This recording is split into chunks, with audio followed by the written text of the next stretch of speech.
Ustad. Assalamualaikum warahmatullahi wabarakatuh.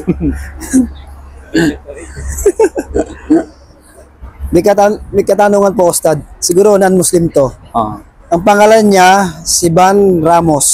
Van Ramos. Ang tanong niya, Ustad, sabi niya, ipakita mo ang puppet mo. Joke lang. Sabi niya, Ustad, ipakita niyo po anong talata sa Quran na gumagawa ng himala ang Allah ninyo. Uy. Aba, challenge tayo, no? Matindi, Ustad. Matindi talaga yun, ah. Sino Galing ba yan? kay Van Ramos. Van Ramos, makinig ka ng mabuti, ha? Since na nangahamon ka, o sige, patulan na kita. Okay. Kung ang tinutukoy mong himala, hindi namin tinatanggap yung salitang himala. Kasi ang salitang himala, wala naman sa Quran yan, eh. Ang nasa Quran, mas matindi pa kaysa sa himala. Ang tawag dyan, ayah. Masyaallah. O ayah. Tawag dyan. Tanda. Ang himala kasi sa Arabic kasi is mu'jiza. Mu'jiza. Mu'jiza. Yan yung himala. Ang ginamit ng Allah, hindi himala, kundi ayah. Ayah. Anong pagkakaiba? Sabi ni Sheikh Uthaymin rahimahullah, ang mu'jiza kasi, pwedeng gayahin ng kanyang nilikha. Pwedeng gayahin ng syaitan, satanas. Sorry. Pwedeng gayahin ng jin. Yun yung tinatawag na himala. Halimbawa, ang ginawa ng mga magician. Di ba? Doon sa panahon ni Prophet Musa alayhi salam, yung magician ni Firaun. Diba? Gumamit sila ng himala. Naging ahas yung tungkod. Yun yung himala. Mu'jiza. Diba? Ginawa. Sabihin, kayang gayahin ng kanyang nilikha. Kaya himala ang kanyang tinatawag na yung kanyang ginawa. Pero sa banal na Quran, walang word na mu'jiza. Ang ginamit is ayah. Ang ayah ay ito yung bagay na pag sinabi kasi literally, ang ibig sabihin ng ayah, tanda. Tanda ba? Malinaw na palatandaan na walang sino man o anuman ang pwedeng gumawa nito at gumaya nito kundi ang Allah lamang. Siya lamang ang tanging Masyaallah. natatanging nag-iisang makagagawa nito. At walang sino man ang pwedeng gumaya ng katulad nito. Okay, yan yung ayah. Now, pag pinag-usapan natin ng ayah, napakarami, hindi mabilang. Gusto mo isa-isahin natin? Abagay, sino yun? Si Van Ramos. Oh, Van Ramos. Baka naman di ka mapakali, no? Hindi mo mawari sa isipan mo kapag inisa-isa natin. Okay, sige, pagbigyan kita. Una, sa Suratul Rum, ayat 20. Surah Rum, verse 20. Anong sabi ng Allah? Ba'da'udhu billahi minasyaitonir rajim.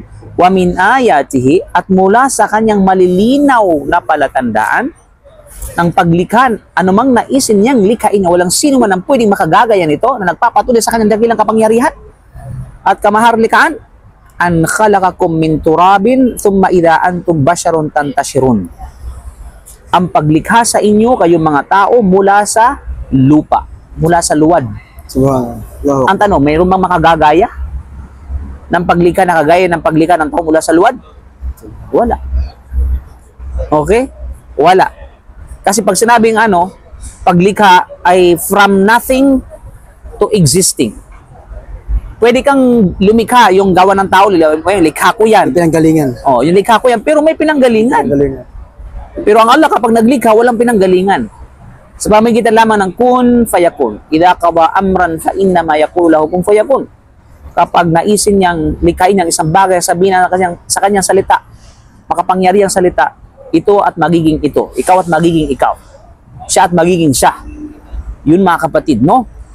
Mintura thumma idha antum basharun tantashur. At pagkatapos, kayo ay nagiging tao at nagsipagkalat. Ibig sabihin kayo ay nagmultiply. No? Dumami. Oh. So sa kabila, ang tanong, mayroon bang kayang gumawa niya? Subhanallah. Wala. Ang Allah subhanahu. Ibig sabihin, kabilang sa kanyang sinasabi mong himala, okay? Bagkus mas matindi pa sa himala, walang iba kundi ang ayah, ay ang paglikha sa tao. Paglikha sa tao. Paglikha sa hayop, kagaya mo.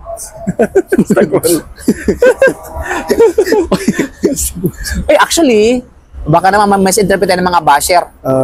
Tayo, tinawag na hayop. Hayop din tayo, kapatid. Mamal nga lang. Okay? Kaya nga sa mga Arab, sinasabing hayawan natik. Ang tao ay tinuturing na hayawan natik. Ibig sabihin ng hayawan natik, ibig sabihin yung hayop na nakapagsasalita. Ang tao, hayop na nakapagsasalita. At merong bahagi sa atin ng pagkahayop. Diba? Kaya nga't merong makahayop na bahagi, makaanghel na bahagi. Okay? Tapos nasa gitna yun ang in-execute natin. Mangimili ka, anong pinapaandar mo? Yung makahayop na bahagi o yung malaanghel na bahagi? Diba? So, puro kakahayupan, talagang Magiging hayop ka. Ganun talaga. Diba? Oh, mawis ina natin. Ganyan din sa Suruturum, no? Oh, sa kanina verse 20 verse 21. Wa min ayatihi an khalaqa lakum min anfusikum azwaja. Ito naman sa pagitan ng mag-asawa, kabilang sa kanyang malilinaw na palatandaan at kapangyarihan ay ang paglikha para sa inyo mula sa inyong mga sarili ng mga asawa. Ito yung batayan, no? Batayan na ang tao ay para sa tao. Hindi ang tao para sa hayop. O, kasi may mga issue dito na pwede bang mag-asawa ng jinn, ang tao? May kinakasalusad sa ano, di ba? Sa baka. Amudrillah. Ginakasal sa baka, kinakasal sa aso, kinakasal sa puno. Lahat. Di ba? Iba kinakasal sa jinn. Sa mga jinn. Malinaw sabi ng Allah. Ang Allah, kabilang sa kanyang sign, palatandaan, ay ang paglikha para sa inyo mula sa inyong mga sarili ng mga asawa. Mula sa ating mga tao. Di ba? Okay. Litas kuno ilayha. Upang sa ganun, magkaroon kayo ng tinatawag na pahingaan. No? Kapayapaan, tranquility. So, pag yung mag-asawa, walang talagang peace. Hindi na yun tinatawag. Problema. Talagang war na talaga yun. Kailangan maghiwalay talaga, Ustad. Kaya kasi yun ang objective ng pagkaroon ng asawa. Magkaroon kayo ng kapanatagan, pahingaan. Di ba? Kung puro ka stress, Paano sa pag-LDR? Ha? Paano pag-LDR? Ha? Paano pag-LDR yung asawa mo? LDR. Basta may peace kayo, walang problema. Okay? Wa ja'ala bainakum mawaddatan wa rahma, no, at ginawa sa pagitan ninyo ang pagmamahal at habag. Sa pagitan ng mag-asawa. Kaya nga't yung mawadda dito, sabi ng mga scholar, ito yung sexual intercourse. Yung rahma, ito yung bunga ng sexual intercourse. Sa ibang tafsir. No? Sa ibang tinatawag na tafsir. You know? Iba naman pagmamahalan, then of course yung pagkaroon ng habag. Kaya hindi pwedeng hindi pwedeng, kumbaga, magkahiwalay. Kailangan nandun yung element na yun. Yung pag nawala yung isa, Ustad? Pag nawala yung isa, kulang. Halimbawa, pagmamahal lang, walang habag. O kay habag, walang pagmamahal. May mga ganun, di ba? Nangyayari talaga yun, Ustad. Yes. Ano nangyari yun, di ba? Kaya yung iba, wala lang pagmamahal ko sa kanya, pero pagkahabag meron pa. May mga ganun, di ba? Usually, ayun na nangyayari, kaya nagkakaroon ng duwaya. May Pwede. mga factors din yan. Ganun. Di ba? So, kailangan yung element na yun, yung mawad, napakahalaga no sa pagitan ng mag-asawa. Napakahalaga talaga ng dalawang yun. Subhanallah. Kaya ito yung mga bagay na ang Allah ang naggawad ng pagmamahal sa pagitan ng mag-asawa at habag sa pagitan ng mag-asawa. Kasi kahit, Ustad, kahit nung non-Muslim pa tayo, kasama pa rin yung talaga, Ustad, eh. Kailangan kasama yung respeto, di ba? Habag, pati pagmamahal. Hindi mawala dapat. Tama yan. Pero nung nag-Muslim na tayo, Ustad, mas lalo nung tumaas yung nasa level naiintindihan naman, natin yung mga bagay-bagay. Alhamdulillah. Inna fi dhalika la ayatin liqaumin yatafakkarun. Tunay na ito ay mga itong nabanggit natin ay ayat, palatandaan. Malinaw na palatandaan sa kapangyarihan ng Allah para sa mga taong nag-iisip. Na kung hindi mo naisip, hindi ka tao. Wala kang pag-iisip. Subhanallah. Okay, another. Sumunod na aya, umunod na verse 22. Napakarami na, subhanallah. Wa min ayatihi khalqas samawati wal ard. Kabilang sa kanyang malinaw na palatandaan sa kanyang kapangyarihan at nagisang dakilang takapaglikha, ang paglikha sa mga kalangitan at kalupaan. Ang tanong, meron bang kayang lumikha ng langit at lupa? Di ba? Yung sasabi, ibibigay ko sa iyo ang langit mo. Sagutin mo lang ako. Kasi nungalingan. Anong langit ang kaya niyang ibigay? So, di ba?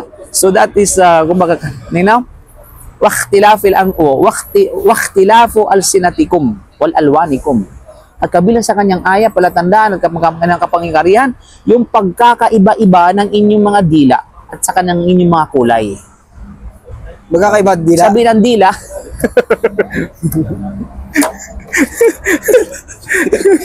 ano nito? Paano kayo? Hindi mo sito nga. Sige na. Sige na. Okay. Talagang nilabas na. May mahaba nung... Hindi ko lang narinig yung magkakaiba kulay ng dila. Hindi. Ano ba? Magkakaiba-iba ng dila. Ah. Ang tinutukoy, actually, may mga dila na mahaba. May mga dila na. Pero tinutukoy dila dito yung salita. Salita. Masyado kang literal, no?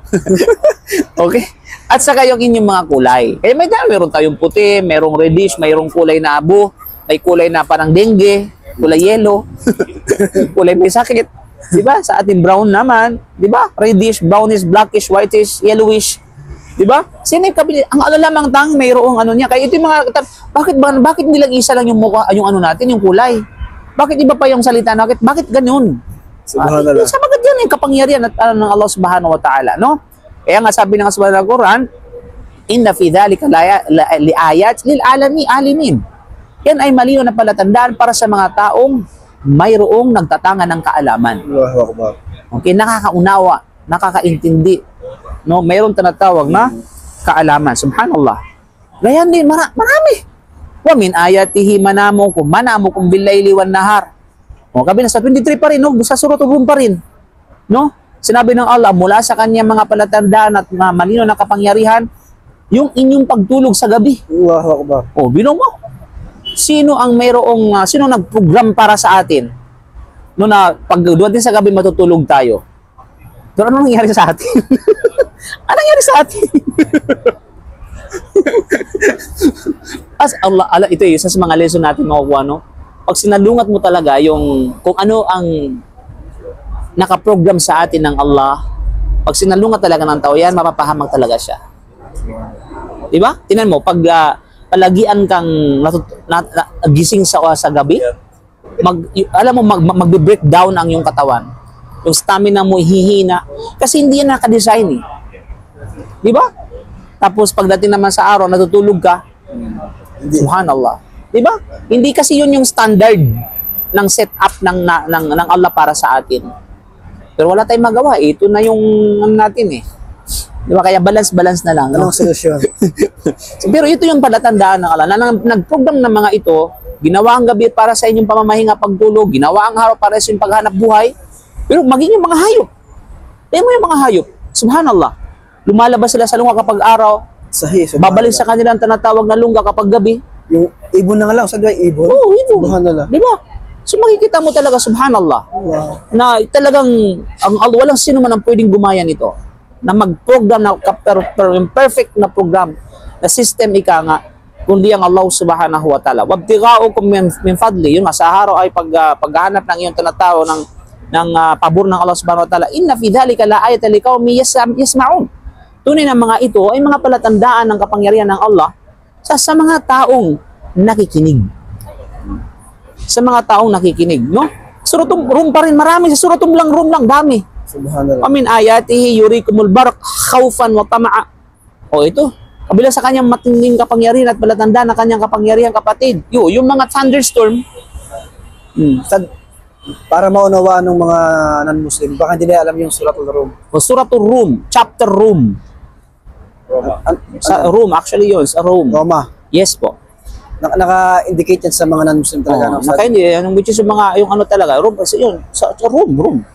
Na kung saan na yan, doon yung mga ayat na nabanggit, karamihan sa mga palatandaan ng Allah. No? Sabihin yung inyong pagkakaroon ng yung thunder. Anong thunder sa ano? Kidlat. Di, may bug. Ano yan? Kulog at saka kidlat. Na bilang, yung bang, upang magkaroon kayo ng pangamba.